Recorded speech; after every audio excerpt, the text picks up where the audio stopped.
Compañeros de Perú Político, bienvenidos a la crónica semanal del 29 de agosto al 4 de septiembre de 2007. Esta semana discutiremos el proceso de reconstrucción de las regiones afectadas por el terremoto del pasado 15 de agosto, que, como era de esperarse, ya empieza a complicarse por asuntos políticos.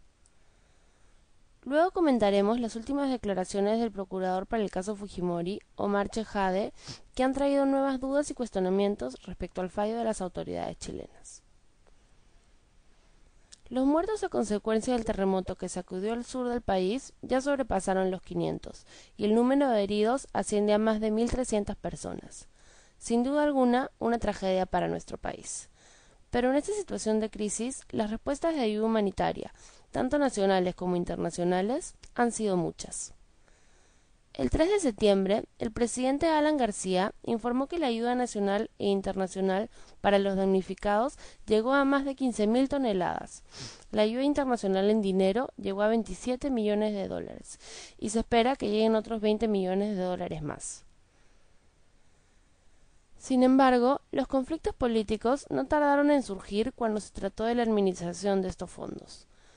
El pasado 28 de agosto, después de un largo debate, el Pleno del Congreso aprobó el Fondo para la Reconstrucción Integral de las Zonas Afectadas por los Sismos el 15 de agosto, abreviado como FORSUR.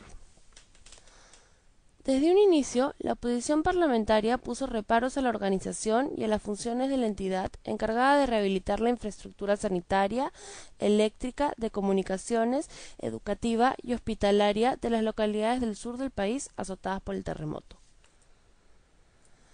A pesar de que todos los congresistas manifestaron desde temprano su disposición a crear este fondo, que será ejecutado por el empresario avícola Julio Fabre, su aprobación el 28 de agosto en el Pleno corrió peligro ante la avalancha de pedidos de modificación que realizaron los legisladores.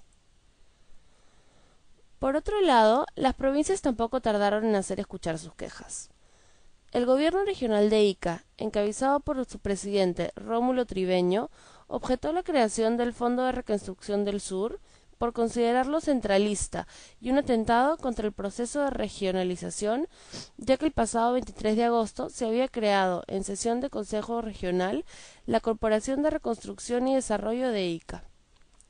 Triveño anunció que su gobierno presentará una acción de inconstitucionalidad contra la ley que crea el FORSUR, por colisionar, a su juicio, con el proceso de descentralización y la autonomía de las regiones.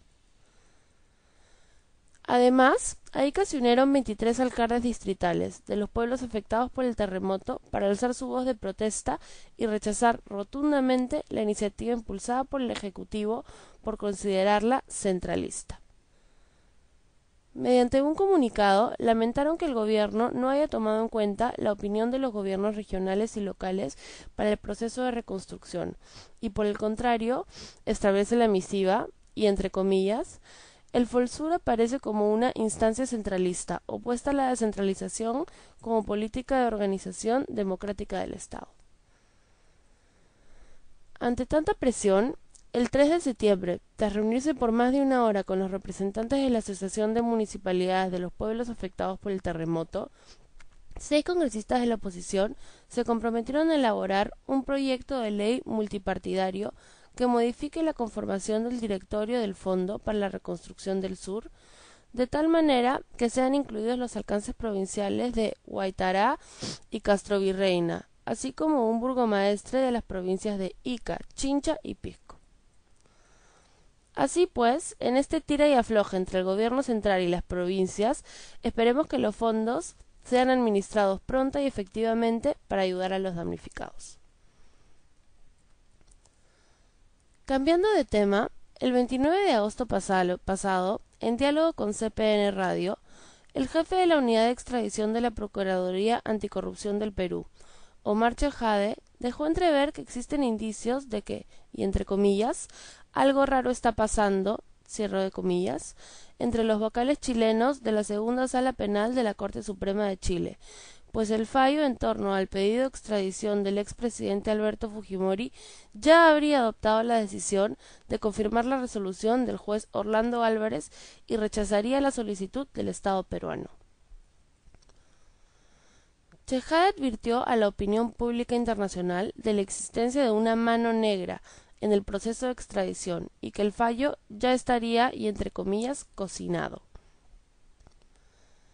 Según la información que circuló en Lima, la justicia chilena iba a anunciar su decisión el martes último, pero el Ejecutivo chileno presionó para que los jueces demorasen el fallo para un momento más oportuno, a fin de minimizar el impacto en la opinión pública peruana y en los organismos internacionales de derechos humanos. La información recibida por los magistrados peruanos indica que la Corte Suprema de Chile tomó la decisión de denegar la extradición antes de la exposición de los abogados de ambas partes, que se efectuó entre el martes y el jueves de la semana pasada. Por eso, explicaron, algunos de los magistrados se quedaron dormidos durante la audiencia con los abogados.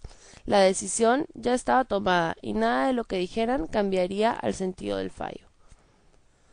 La supuesta nueva revisión de los expedientes que estarían realizando ahora los 5 magistrados chilenos solo buscaría ganar tiempo, a la espera del momento oportuno para informar su decisión o para dar apariencia de que revisaron los expedientes. Sin duda, las acusaciones de Chejade son fuertes y de grandes implicancias. Si Chejade se apresuró en hacer anuncios públicos sin confirmar sus fuentes o se aciertan sus acusaciones, aún está por verse. El gobierno chileno ha pedido respeto a sus tiempos de trabajo, lo cual es entendible, siempre y cuando, por supuesto, se juegue limpio. Esto fue todo por hoy. Muchas gracias por su atención. Les habló Mariana Costa, de Perú Político.